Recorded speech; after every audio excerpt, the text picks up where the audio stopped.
Growing up as a kid in Oklahoma, where I'm from, the Chili Bowl is the biggest race that we have.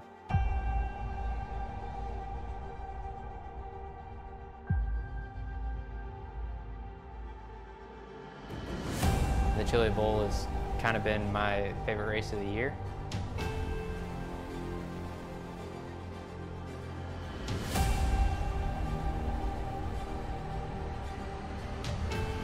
Growing up a dirt racer in Oklahoma, that's kind of the holy grail.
Forty of the best sim racers, $100,000 on the line. Who will rise to the challenge? This is the most competitive and sought-after season in iRacing World Championship history. This is where legends are made. This is the Porsche Esports Super Cup.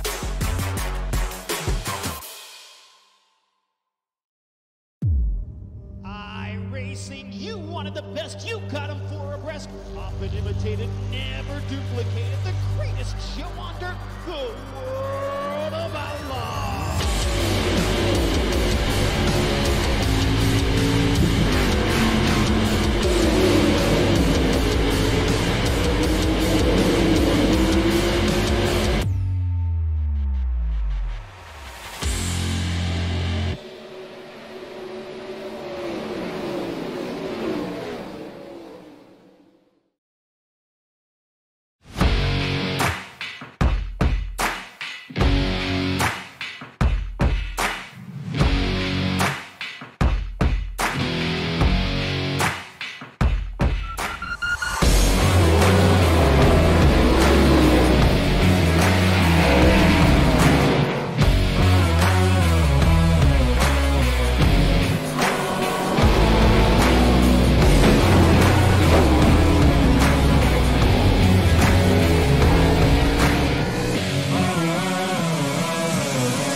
fantastic.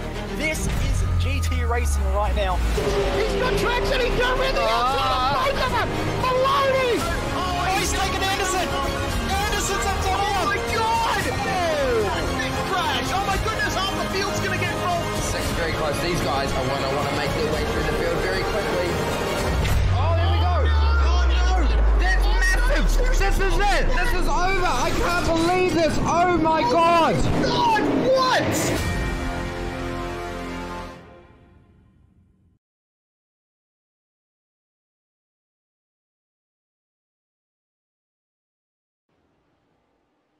Good evening and welcome to another night of fun, another night of banter and another night of the Postman coming out on track. It is Just Send It, presented by us here at SimSpeed TV in association with the Hype Project, SimWorks, Wolfchester, Vantage Freight, GB Galvanizing and Jack Technologies. My name is Jay Kennedy, alongside me in the booth for tonight's racing action. Firstly, we've got Ryan Jones. Ryan, welcome along for Just Send It.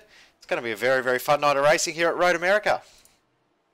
Yeah, mate, I'm absolutely keen. We've got a bumper field of pro drivers and some very fast drivers from the iRacing community as well. And as we know, this Just Send It series, action-packed, and it will be tonight. Definitely will be. Also joining us tonight for the very, very first time in an esports race, for the first time in sim racing. Welcome to Lachlan Mansell. Lockie, welcome into the booth. Looking forward to a very, very fun night. You've picked a good one to turn up. Yeah, thoroughly looking forward to this one. Good evening to you, Jay, Ryan, and everybody else tuning in right around the world. I've done plenty of real-life racing commentary, but never done any sim racing commentary, so I'm looking forward to something a bit different tonight. Looking forward to having some fun and hopefully seeing some big sends. Definitely will be, with the names that are out here tonight. Before we get into some of the names, just a big shout-out to some of our big supporters behind the scenes. Big shout-out to Jack Technologies. I had a few messages during the week from people wanting to know how to get involved in this series, wanting to know about where to get a good computer and things like that. Contact Jack Technologies. They will hook you up with a perfect computer to be able to get on iRacing, to be able to get on Just Send It and have some fun every Tuesday night. So big shout out to all of our supporters. SimWorks as well can hook you up with a very, very cool sim rig, as well as all of our other sponsors who help us and support us throughout this series. I must say, how fun is this, watching these guys out on track? Four guys almost bump drafting down the front straight, or down the second straight, coming into turn 5. We're going to see a lot of that. We're going to see bump drafting tonight, which will be really cool. Yeah, we certainly will, and it won't pay off quite as often as you'd think. These cars getting up in excess of 250 kilometers an hour. Doesn't always work, this bump drafting, and a bit of undulation on this track as well, which almost makes things interesting. You don't really like a track with, you know, completely flat corners and straights. It's always more exciting when you've got some nice undulating track, and you see a bit of it coming up out of turn 5 and through this carousel, no undulation, but a fantastic corner, really long and really tricky to get the power down just right. Definitely is one of the trickiest tracks. Lockie, we've got some big names out there. Run us through who your eyes on, considering you know a lot of these people behind the scenes in this series tonight. Indeed. Well, certainly Dylan O'Keefe, who's been one of the regular competitors in Just Send It, a driver who's very familiar with me because he's one of the drivers who I actually do a bit of work with in the real-life racing world, but some other very, very well-credentialed drivers in the field tonight, including a couple of full-time pilots from the Virgin Australia Supercars Championship. Shane Van Gisbergen's making an appearance. So too Nick Percat. Good to see James Golding in the field as well. And some other drivers who've had some experience and some top results at a national level as well. Marcus Ambrose is there, Justin Rugia, and we know that Justin is very experienced in both real-life racing, currently leads the Aussie Racing Car Series, but has also had lots of success in sim racing over the years as well. So some big names who are going to be fighting it out right at the front of the field. And another name that we need to give a little shout out to, he's been bagged out quite a lot on social media over the last couple of days. Glenn Wood, a big happy birthday, Glenn. Everyone's been saying it's your 50th birthday. We hear that that's wrong. It's actually his 60th birthday today. So no, it's actually his 31st birthday today. So happy birthday to Glenn. And he's got a little surprising coming. He doesn't know what the surprise is yet, but we might tell it a little bit early. They've put him on pole just for a bit of a laugh, so this could be very, very interesting. One thing it will do is guarantee sends into turn 1. Oh, we're going to see some big sends, and the Just Send It series is no stranger to a first lap chaos. Have a look at the windscreen banner on his car. Oh, what's he got? What's he got? Let me have a Honk look. if you're horny. Oh, no. I must say, I do love his helmet. That is one of the best helmets we've seen. We've seen this one a little bit, but that is one of my favourites. I do love that helmet. We will run through our starting grid very, very quickly, though, because standing start tonight, so these guys will get away very, very quickly. As we said, Glenwood will start on pole. Jackson Susan Harlow did set the fastest time in qualifying, but he will start second alongside the birthday boy with Cody Bircher and Shane Van Gisbergen next. Craig Edwards and Jack Lemon on the third row. Nathan Huppets and Hayden Dodman on the fourth row. Fifth row is Dylan O'Keefe and some guy that's apparently a world champion in some sim racing, Joshua Rogers. The rest of the names will scroll through on screen. But seeing a few of these guys that are in the mid-pack, there's some pretty big names in there, Ryan, that we're used to seeing in our broadcast series. It's going to be interesting to see them come through the field, the likes of Mitchell McLeod, Thomas Hinds, very credentialed sim racers in their own right. They've got to work their way through from that mid-pack to try and get to the front and avoid what happened last week and try and get through with it without any big incident. Yeah, it's going to be tough, nigh on impossible with the way this series pans out. They'll give it a red-hot crack. Some great pro drivers there too, but here in the Revs your eyes, I think we're going to go green soon. Someone's just started rolling. I think that's Dylan O'Keefe. He's had a little mistake. SVG's decided to start from the pits. And Jackson Susan Harlow straight away. Sorry, that's Cody Bircher. He's gone straight through to take the lead straight away. A great move to get the first position straight away. The rest of the field funneling out. So I see Jackson Susan Harlow through on the inside, and Glenwood's already lost a couple of spots. Someone shut off the track, and we've got a couple of cars around. Dylan O'Keefe, Justin Rougier, Matt Morris is involved as well, Chris Owen, and Glenn Woods also dropping back down the field. There's still cars trying to come through. That's a decent wreck, that one. That's a big crash, and they're still crashing. Oh no. Yeah, that's a big one. That's a lot of cars. They're still going. Oh my. It's almost reminiscent, isn't it, guys, of what we saw with the Mazda MX-5s at the Catalunya circuit last week, where all it takes, because you've got such a big field funneling down into a right-angled corner with a very long run from start to finish line, it only takes one tiny mistake or the smallest bit of contact between a couple of cars, and it triggers off a massive chain reaction that can wipe out or decimate the field, which unfortunately is what we've seen. But the front runners have been able to capitalise, and Cody Bircher, who was on a bit of a high at the moment because he got his first race victory in the Australian Formula Ford Championship at Wakefield Park last weekend. He's pulled out to a nice lead already. He's already got a 3.5 second advantage. See on the ticker on screen, it'll actually come up and show a few other names at the front of the field. They're actually in the pits after that issue, so they've had to be timed ahead just due to where their pit stall is. But they are not in the lead. Cody Bircher leads now by 4 seconds, but it's on for second. And third as Andrew Collins runs off the circuit.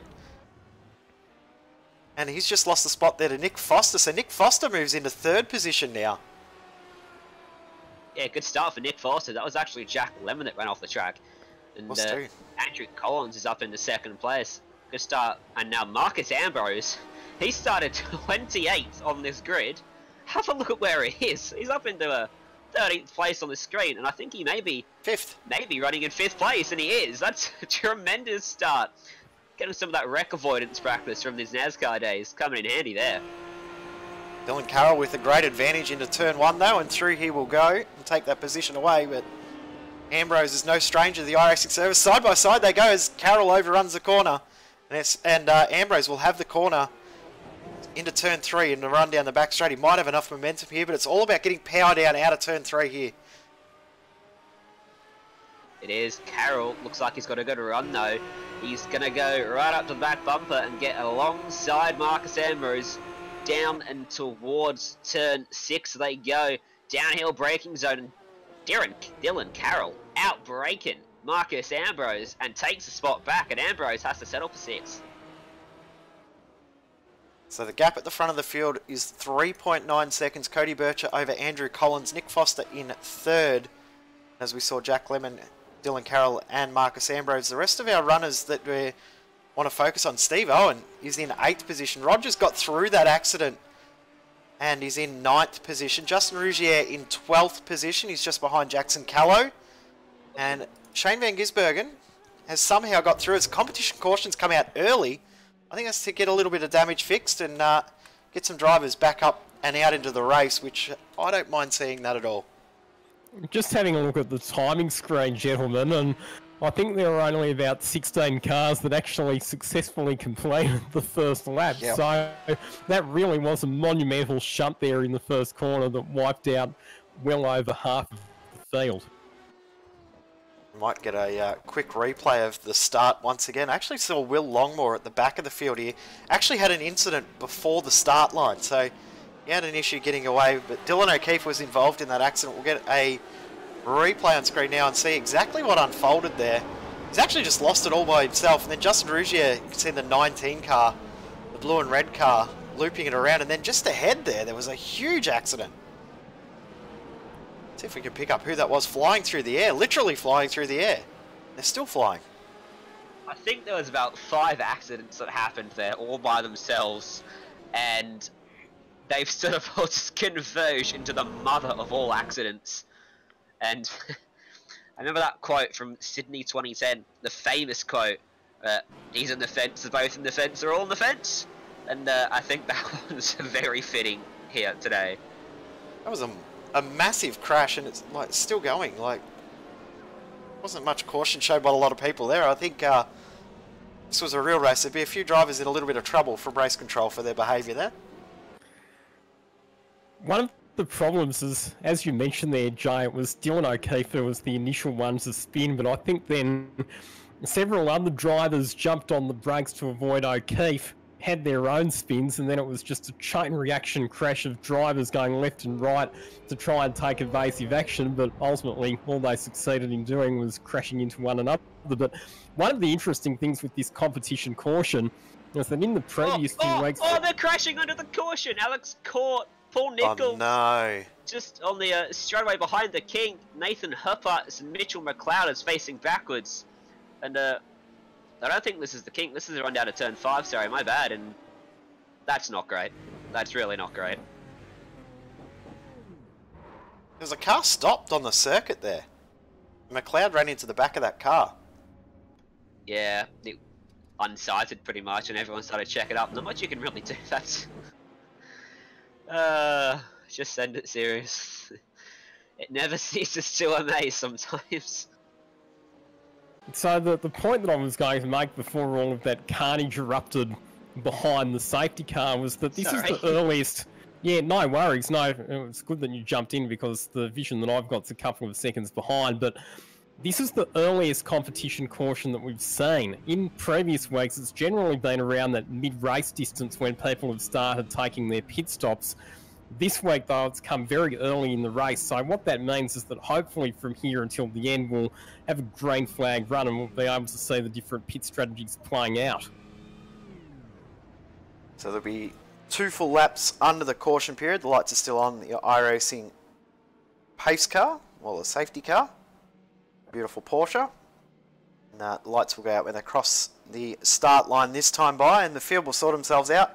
The drivers that are one lap down, not are a 1 lap down, that doesn't make much sense, which there is, from my calculations, there are about 32 drivers on the lead lap at this stage, 33 drivers on the lead lap. We had 53 starters and only 33 on the lead lap. We're only 3 laps in or 4 laps in, that's incredible. A lot of those will be waved by on the next lap, so that will mean that we'll get a few more back on the lead lap. And from there we will go green flag racing. There's a couple of drivers that are very, very close together that I know will have a very, very good battle. The 2 I'm looking at, Justin Rougier and Hayden Dodman, they're no strangers to each other. So those 2 will be very, very interesting to watch, as I just saw Jackson Callow drive into the pits, and he's going to come in and take his service now. Actually, a few drivers have come in to take their service and get their fuel loaded up in the car. Of course, they do need to make a pit stop in this race, but I'm not sure that they'll be able to make it home from here. It might be a tiny bit early. Yeah, it should be interesting. It's a 60% restriction on the fuel tank, so these drivers may be taking a gamble, hoping they'll get to the end. Maybe they've done their research more than us up here in the booth, and they know they can get there. But this would be an interesting one to see how this plays out. If you're a bit further down the order, it's probably a gamble worth taking, because even if you can't make it to the end from here, what it will mean is that your second pit stop will be very short compared to everybody else, so you might be able to gain a few positions that way. Yeah, definitely. It's the better option, or the lesser of two evils if you're further down the field. I'm surprised that some of those guys that come in from 8th, 9th, 10th, they had a little bit more to lose. So unless they had someone back in the field that they wanted to battle with, that's always another part of it as well that we can often see in this series. But Bircher will lead them around once they complete this lap, and they will go green once again. Just confirm as well for us the awards. So we've got the biggest postman for the driver who makes up the most positions, the best send, and isn't it the biggest failed send as well? Yep, biggest failed send gets an award as well, which possibly will have to come from someone at that Turn 1 incident. Lap 1, someone trying to gain a few spots while that was going on might have to get an award for that. But we haven't had much of a chance to have any real sends yet. I've only really seen the one from from Dylan Carroll so far. I'm just noticing too that we've ended up with a big mover in the field. I don't want to shout him out too much. Reese Lowe, one of the admins of the series. Plus, I'm reading this right on my timing screen, plus 42. He started in 52nd place, he's in 10th. He started, I think he was the last car to start this race, and he's up in the top 10. How is that? I don't know. I think he was so far back, he just wasn't able to get involved in that crash, and he just picked his way through after everyone's done the crashing. Nonetheless, that's incredible. That's remarkable from Reese Lowe. Reese did come and have a little chat with us before the race as well. He was pretty excited to get in there tonight. There's no doubt why, now that we're seeing him up so many positions. It's incredible. I've never seen anyone gain so many spots in 10 minutes of a 40-minute race. That's incredible. Not even 10 minutes after this race, we've gone with caution. That's true. The Bircher about to get us back underway. The iRacing safety car comes down the back chute into Canada corner. One of the more iconic corners on the circuit. This, along with the kink and the carousel, probably the three most iconic parts of this circuit. Fantastic facility at Elkhart Lake in the USA. Very iconic circuit. It's one that's on my bucket list of circuits to visit in America. Xfinity race they have here always turns on a really good show, and the IndyCar series and the IMSA series as well, always very, very good here.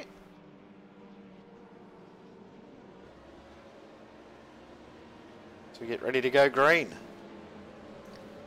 Hopefully we can get through turn 1 this time. I sense some big sends coming from the guys further back in this pack right now. I do too. When will Bircher go? He's waiting for the pace car to finally get into the pit lane, which it is, so he can go at any time he likes. And green flag will fly now under the bridge. And away goes Bircher. A very, very good jump. He's got a great launch. And Reese Lowe actually already trying to get a position here on Hayden Dodman. Justin Ruggier as well trying to get a position. He will get a position here on Scott Goodman into turn 1. Good move from Ruggier up the inside, nice and clean. A little bit of contact maybe further back. Oh, commentator's curse here. And Reese Lowe is off in the gravel, skating it, clips the wall, don't come back on the track. Oh, he's got half the car on the track, but I think everyone should see him and go around him. There's a couple of close calls, but he gets it out of the way now. And well, thank goodness for that, Reese Lowe, not involved. Lockie, you can see that the commentator's curse works in sim racing just as well as it does in real world racing. Just as well as it does in real world racing, but we've got some pretty good drivers who've worked up to the top of the field. I've already talked about Cody Bircher, but Nick Foster's managed to get ahead of Andrew Collins as well. And we know that Nick Foster's a driver very experienced in real life racing, former Carrera Cup champion, and more drama. More drama, got another car upside down. It's Vince Gucciardo from GB Galvanizing is upside down. That's not where the sponsor needs to be. Marcus Ambrose is also in the wall in the chute down the hill. But yeah, Nick Foster through, who featured in our release video a couple of weeks ago. He's very, very comfortable in this car because he looks really quick right now. He's already closing in on Bircher. Yeah, he is. Nick Foster's running around pretty well. He started this race pretty far down as well, back there in 14th place, up into 2nd right now, and as you say, closing on Cody Bircher. See how these first laps compare next time around. Obviously, off the rolling start won't be too much of a difference. And a bit of cloud cover's come over the racetrack now too, so maybe a little bit more grip out there for some of these guys to play with. As Shane Van Gisbergen exploits everything he can off this racetrack, going through the penultimate corner. There's a couple more cars did manage to find their way off into the gravel. We'll get a replay up. We'll see the replay on screen. It was just a couple of cars going straight ahead at Canada Corner. Missed the braking zone completely as we go back live. Dylan Carroll and Shane Van Gisbergen, two very, very good mates, and Justin Rougier as well, three very good mates. They all know each other very well, all having a good battle here in the top 5, or just out of the top 5, I should say. Rougier, very, very accomplished sim racer, former 3-time runner-up in the iRacing official V8 series. Famously had a very, very big championship battle with Madison Down, the 8-time champion. So, no, very, very familiar to sim racing is SVG up the inside of Dylan Carroll and gives him a little bump out of the way. Move out of my way, please. They'll be chatting to each other as well. Now.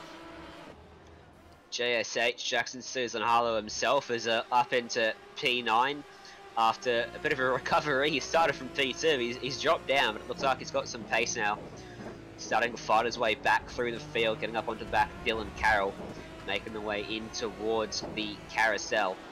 As the march continues for Shane Van Gisbergen, closing up onto the back now of Justin Rougier.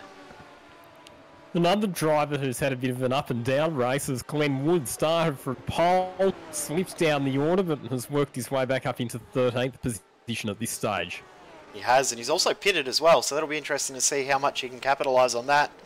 Will Van Gisbergen have a big send up the inside? I'll tell you what, late on the brakes there was Jackson Susan Harlow. Almost ran into the tail of Dylan Carroll. Wasn't able to get the move done, but that was a big attempt at a send there from JSH. He's going to throw it up the inside into the final corner. No backs out of it at the last second. But JSH looks very, very quick at this stage of the race. He might be able to close up that gap to the front. He's only 4 seconds back. But we know how quick JSH is. He could close in that gap within the next 23 minutes. He certainly could. A very accomplished driver as Shane Van Gisbergen looks up the inside of Justin Rougier. Just can't quite find the room up into turn number 1. And Rougier will hold off. These two so incredibly quick on the iRacing service and in real life as well, of course. And going out as Rougier gets 2 tyres on the grass, almost loses it through turn 2. And he's going to lose out to Shane Van Gisbergen, unfortunately.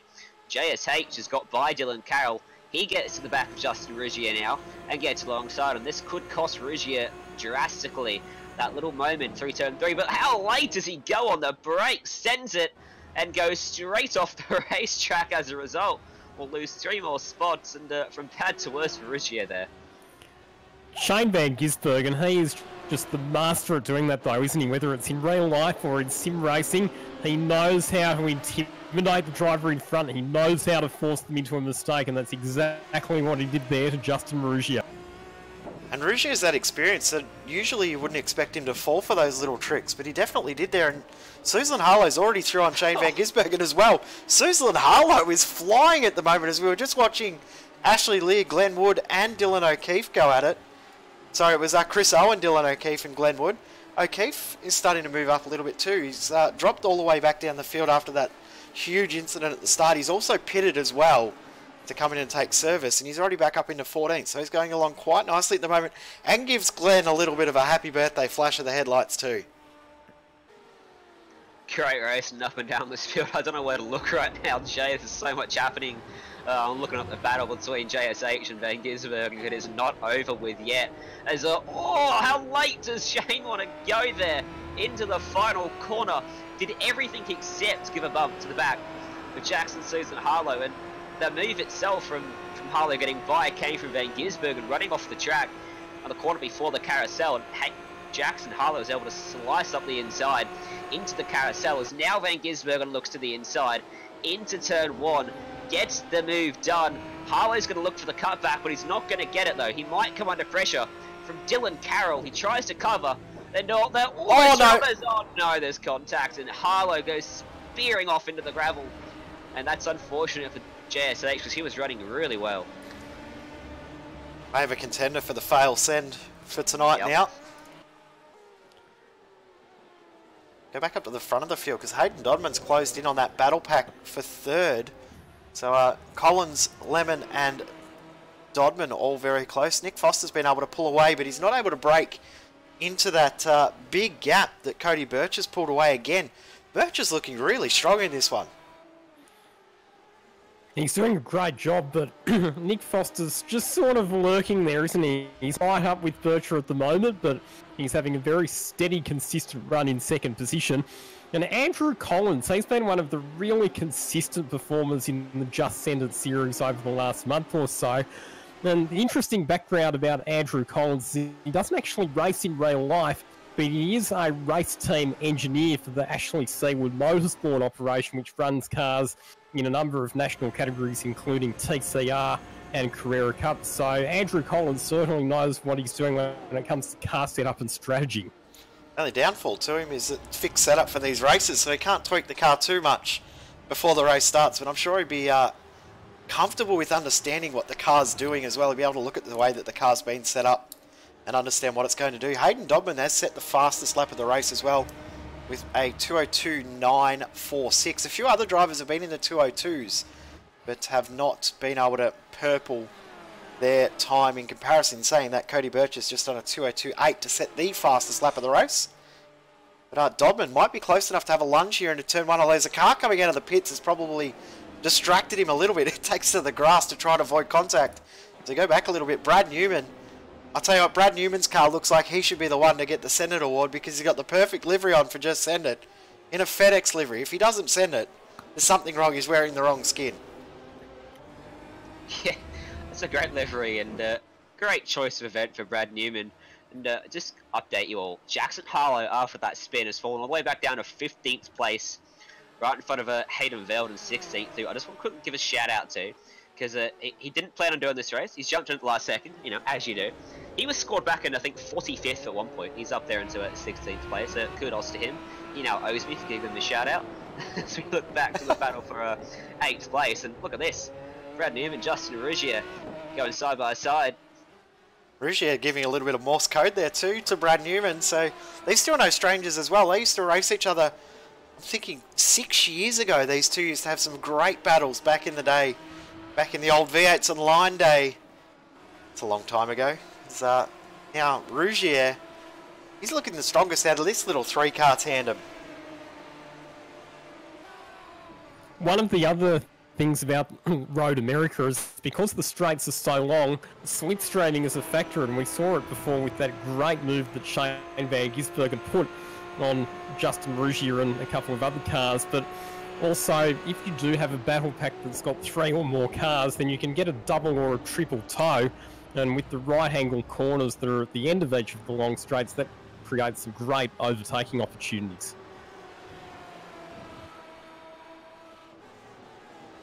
It's a track that always provides an entertaining race too. I don't think I've ever seen a bad race in any car at this circuit. It always turns on something special.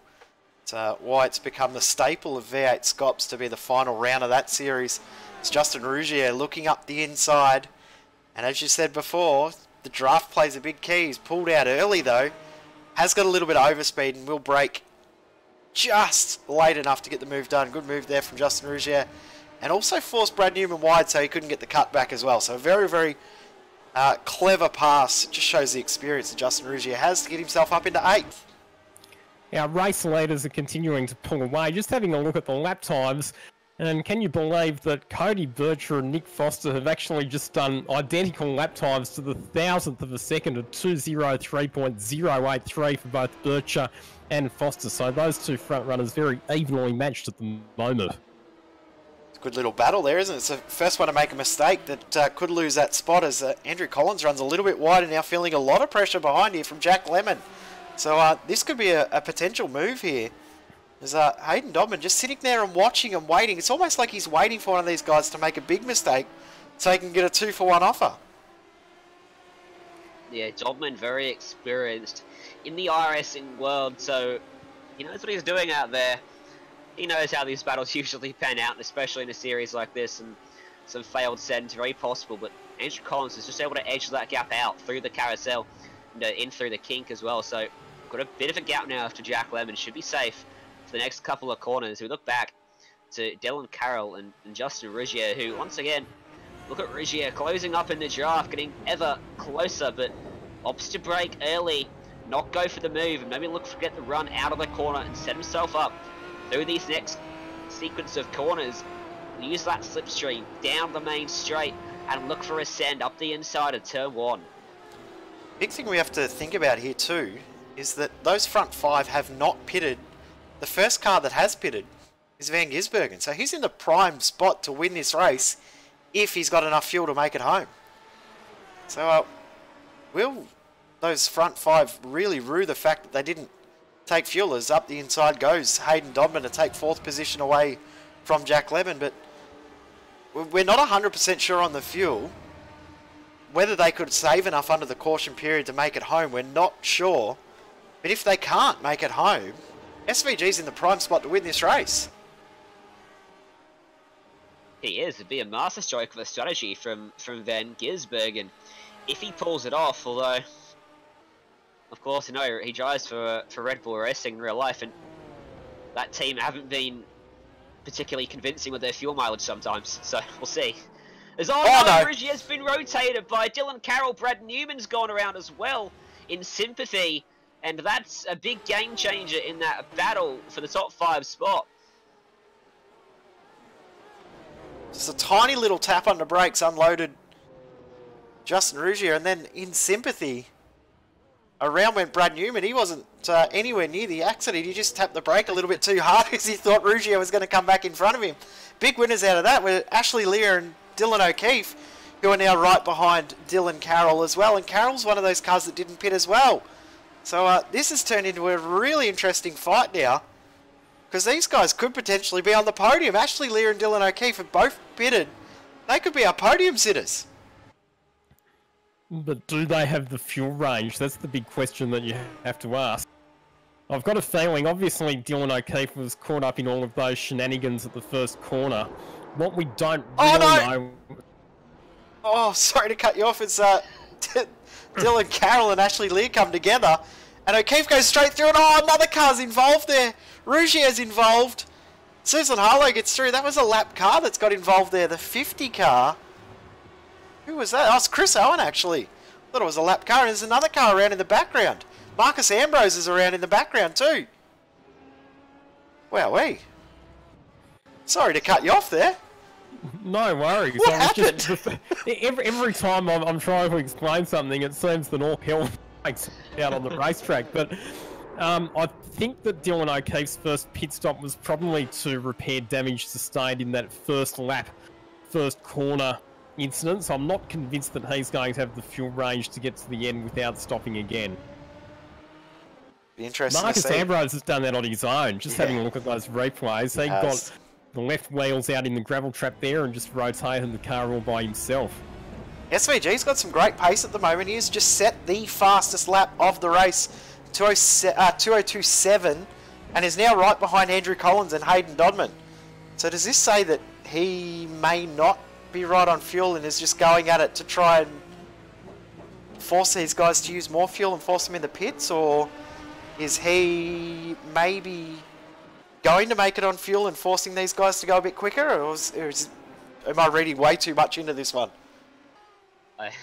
Either that or he's aggressively saving fuel and somehow finding an absolute bucket load of pace out there at the same time as through the kink using all of the track. That's how you do it. More. Out on the grass, but he's going to go under pressure though, because Jack Lemon's got a run, and maybe wisely so opts to sit him behind, doesn't go for the move And Van Gisbergen was extremely deep on the brakes there, fending off Lemon. But I do wonder, Jay, how's this race going to pan out for Van Gisbergen as he continues to use everything except the racetrack on the exits of the corners? I mean, SVG's famously run off the circuit to cool his tyres down before. So I just wonder if that was what he was doing. Maybe he's just using all the tyres because he's brought it into the pits. And so that probably answers the question about fuel for him. He needs more fuel, which means those front runners definitely have to come in. There's only 11 minutes left, around about 6 laps of racing. There's not much left in this race, so this is really getting thrown up in the air. Glenn Woods coming into the pits as well. All of these guys that did pit under that caution are coming back in for another stop. Who knew we could have so much strategy in a 40-minute sprint race, effectively?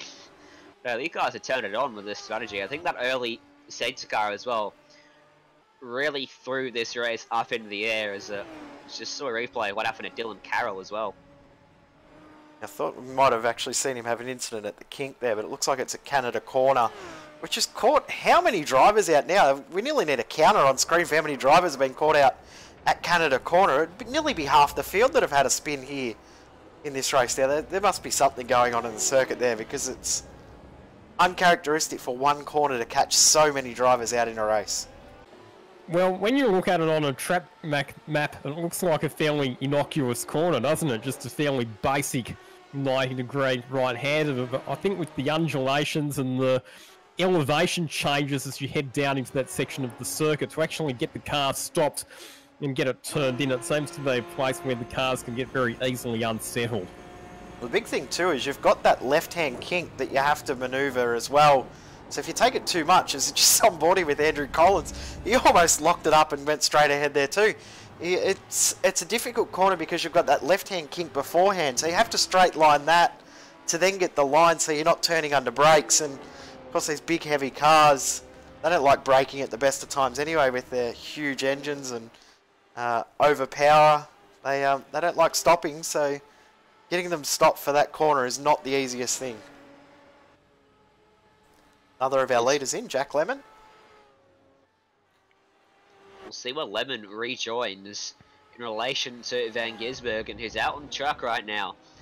Absolutely eating every little bit of speed he can find in this, I must say, beautiful looking GT1 car. They're good little machines to look at, and it's a shame the series doesn't run officially in any World Series on iRacing, because I think you get some great racing, because we've seen some great racing tonight, haven't we, Jay? We definitely have, and of course we did run a GT1 series here on SimSpeed a few seasons ago. And SVG, look at that, straight past Jack Lemon, 6-second shorter stop for Van Gisbergen, just due to the length of time that he needed to stop because of him pitting under the caution period. So I've got a feeling that SVG might be our effective leader right now. This is going to be interesting in the next couple of laps once everyone comes in, and just see Brad Newman coming out of the pits. He lost a lot of ground after that little spin. So just having a look at the timing, and Shane Van Gisbergen is 42.1 seconds behind Cody Bircher, who is the leader of the motor race. So what that means is that Cody Bircher has to get into the pits, take on the fuel that he needs to get to the end, get back out in less than 42 seconds if he's going to beat Shane Van Gisbergen in terms of the effective race lead.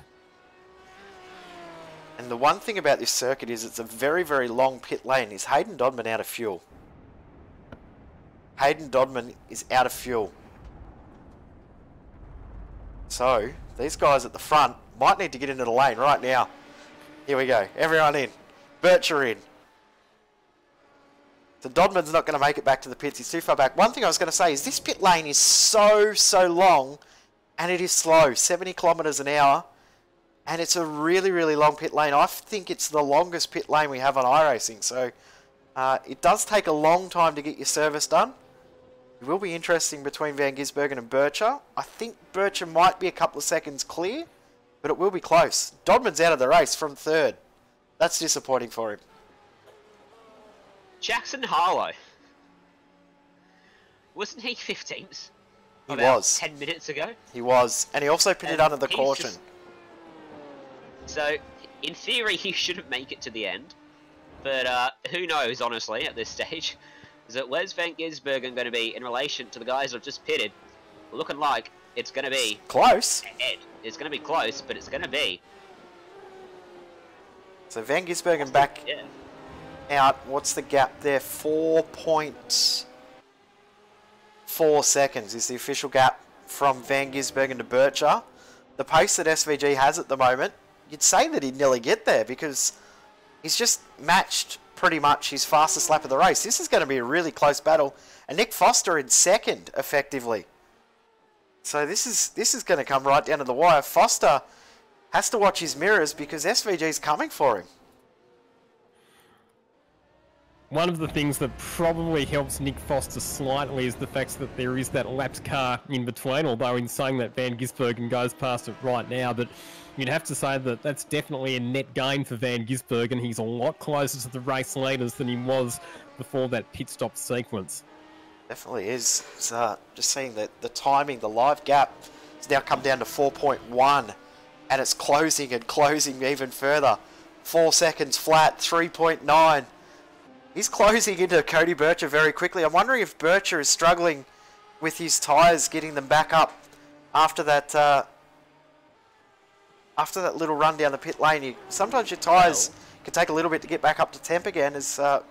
Don't forget, yep. These cars now have the new tyre model as well, which means if mistake for Bircher. If those tyres caught off in the pit lane, he might just be struggling to switch the mod. And Shane Van Gisbergen's been out there for a couple laps now since his last pit stop, so he's got nice hot tyres on the car, which means he's got all the grip he wants. And Cody Bircher, as you mentioned, struggling right now. Susan Harlow's in the lane. So it leaves one car that we believe is left to pit, that being Craig Edwards from Fusion Sim Racing. And SVG running against the pit wall to try and get the draft of Nick Foster. Now, guys, we know how good Josh Rogers is in sim racing. He hasn't had the best of nights. He was one of the drivers who got caught up in those opening corner shenanigans. But I'll tell you what, he's on the move now. He's just set the fastest lap of the race, and he's moved up into 8th position, and he'll be looking to pick off a few more cars in these closing 4 and a bit minutes that we've got left. 2:02.3. It's an incredible pace. The next best is Van Gisbergen's 2:02.7. Van Gisbergen's last 4 laps, 2:02.8, 2:02.7, 2:02.7, 2:02.9. How good's the pace and consistency from Van Gisbergen? This dude's a driver something in real life. I feel like he's got the place to be a champion in some form of motorsport, Jay. He goes alright. Heard he goes alright. I heard he does too. I think we're going to see a change of position here for what will be P2 once Craig Edwards finally peels that car down into pit lane, because Van Gisbergen's starting to really harass the back of Foster's car now, and he's getting really close through the carousel, and a good run out of here and through the kink, and he may be able to set himself up for a bit of a send down into Canada corner, as it will see the run through the kink, and pretty even for both drivers, but that's slipstream for Van Gisbergen gonna come into play here. And look at how much he's gonna close up down towards Canada corner. He's not gonna get close enough though. And the next opportunity will be turn 1, where he's gonna be square and firmly in that draft for all the length of that main straight. Craig Edwards comes in, so everyone has now made their stop. We've got 2 laps of racing to go in this one. Cody Bircher leads by 3.4 seconds over Nick Foster. Van Gisbergen is just behind. And Van Gisbergen has draft to get past Foster here. This is going to be pretty much done. He's going to have to go the long way though. Good defense from Foster. Made that a lot harder than I thought it was going to be, and Van Gisbergen couldn't get through. This is going to be a bit more of a fight than I was thinking. Foster late on the throttle. He's struggled to get the power down there. Van Gisbergen's got a great run. He does. This could be it. But again, defensive from Foster. And Van Gisbergen's going to have to go the long way. He might about clear him before the braking zone, though. Not quite. Look how deep both of them go. A little bit of a squirm from Nick Foster on the brakes. Van Gisbergen looks at the cutback, but a bit of wheel spin. But he's just about, and he will get the car alongside. Oh, good send. And he's going to send it up the inside. And that is a fantastic delivery from Van Gisbergen. That might be the best one yet. Is that our new nomination for Best Send? Because that was exquisite from Shane Van Gisbergen. Took him a few corners to get the job done, but brilliant racecraft, brilliant car positioning, and hangs up into second position, but it's not done yet. Nick Foster will look for a way to fight back. Oh, and he is side by side in the carousel. I've never seen cars side by side at the exit of the carousel. Van Gisbergen's made a mistake. They're going to go side by side through the kink. Van Gisbergen backs out of it, and there's contact through the kink. They're doing 225 k's an hour when they've made contact there. This is incredible. Great fighting by two pro drivers. Foster, Van Gisbergen, who will take this? Foster's gone so deep into Canada corner. Is he going to hold it on the track? He will. And he's going to hold on to second position. And Van Gisbergen is pulling over. He's had an issue. Van Gisbergen's out of the race. Oh no. That is a huge shame. That was going to be a titanic battle to the finish of the race between those guys in P2, and unfortunately Van Gisbergen is not going to finish this one. We're not sure why. Maybe a technical issue at his end, but unfortunate. But for Nick Foster, that is a huge weight off his shoulders because he was coming under immense pressure. How's this? Josh Rogers is now in 5th and about to fight with Jack Lemon for 4th. Look out for this battle on the final lap as Rogers is, as you mentioned, really close to Jack Lemon. Cody Birch just got a 5.8 second lead out front after all that battling that Nick Foster has had to do on that penultimate lap. He's on the final lap now, is Cody Bircher, but we'll watch this battle for a few more corners because Rogers is right there. And give it a couple corners, he's going to be right up behind Jack Lemon. We know the pace that Rogers has in GTE machinery, and surely that translates. It looks like it translates to GT1 machinery as well, because he is a 2:06 last time by, fastest man on track, and absolutely storming up to the back of Lemon. I don't think it matters what Josh Rogers drives. He's a freak. We know what he's like in the V8. We know what he's like in an MX-5. We know what he's like in anything. There's a mistake for Lemon, and almost contact between the two. Officially now on the final lap, the clock has hit 0, and Josh Rogers has got a slowdown penalty, so he's going to have to check up. Or is he out of fuel? I think something he's out wrong of with fuel. the car. He's out of fuel. There's absolutely no sound coming from that car. I don't think Rogers pitted after pitting under the safety car. He did 6 laps ago, so yeah, he's pitted. Something weird going on there. What a weird race this has been. You're telling me. Cody Bircher coming through the final corner. He's been dominant in his performance tonight, and he's going to maintain this great form he's got at the moment. He's going to win Just Send It Week 5 from Road America. Does that mean we've had 5 different race winners for all 5 Just Send It races so far? Yeah, I believe so. Nice. One battle still going on, the battle for 5th. Jackson, Susan Harlow and Craig Edwards. Edwards we know is great in GT cars. Susan Harlow we know is great in a V8. Well, this is similar to a GT car, or more closer for Edwards. Drag race to the line. They bump over the line. Susan Harlow gets it by 0.05 of a second. Great fight. Great fight. I'm just having a look. Shout out to Thomas Hinds, who ended up coming back to 7th position. He was in the pits. He was stopped in the pits with that incident as he just gets slammed in the rear by Dylan O'Keefe. Being pushed to the line by Reese Lowe, who's sacrificing his race as well. Like, what? I think Reese doesn't want to get the Posty Award. That's why Reese is pushing, because he was in that spot. But Alex Court will get the biggest mover in the field, the Posty Award. And shout out to Thomas Hinds. He was last place, or second last place, with that incident on lap 1. He's come back into 7th position. Glenwood ended up back in 9th.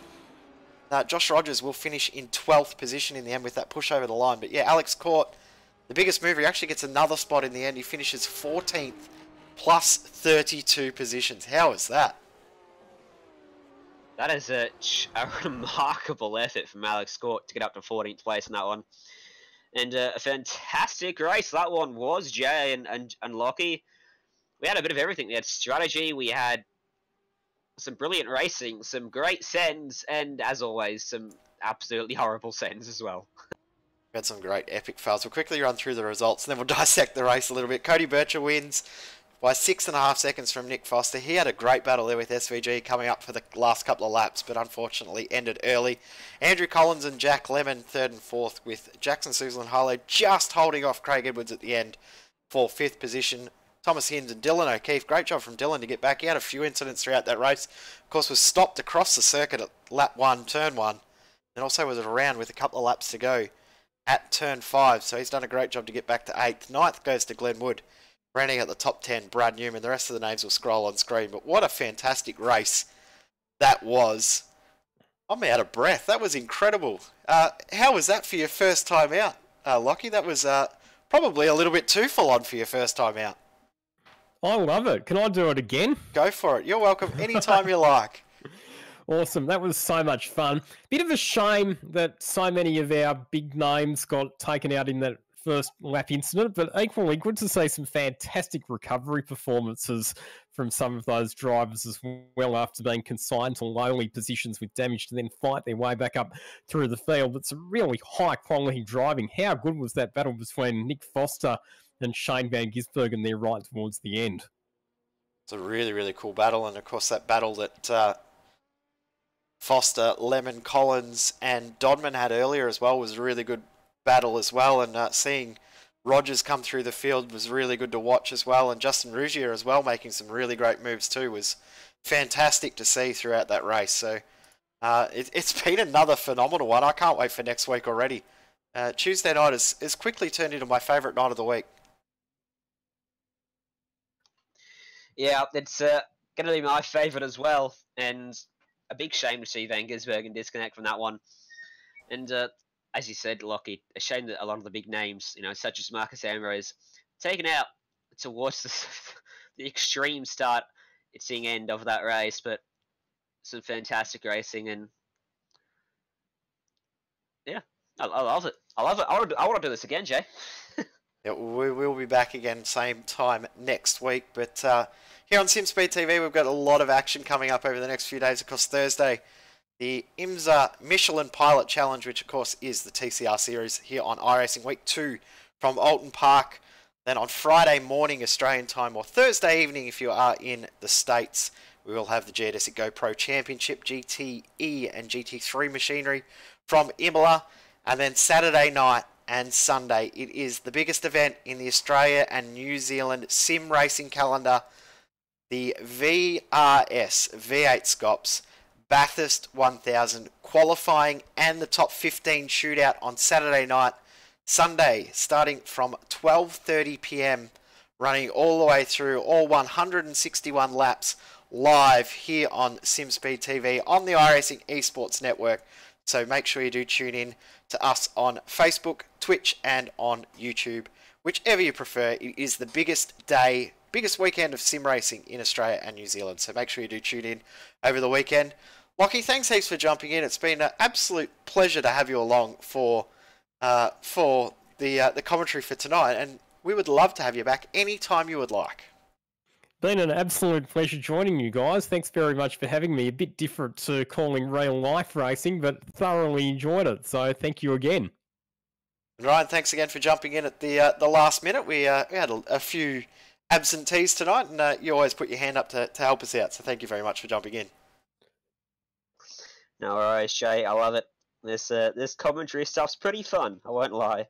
And when you get races like that, it goes by in an absolute flash. It sure does. And a big thank you again to all of our supporters and sponsors for this championship series, to Wolfchester, to Vantage Freight, to the Hype Project, to SimWorks, to GB Galvanizing, and to Jack Technologies. Again, if you are looking for a PC to get involved in, just send it. Want to know how to get involved? Jack Technologies will hook you up with the perfect machinery to get you out there on track for Just Send It. SimWorks will hook you up with a perfect rig, and all of our other sponsors do fantastic things as well. But until next week, as we said, we'll be back same time next week, 8 p.m. Australian Eastern Standard Time. For week 6 of Just Send It, we don't know where we're going to be. We don't know what track we'll be on. Make sure you do like the Facebook page, Just Send It Sim Racing, and you can find out with us where we'll be racing next week. Until then, we thank you very much for tuning in, and we'll see you next time.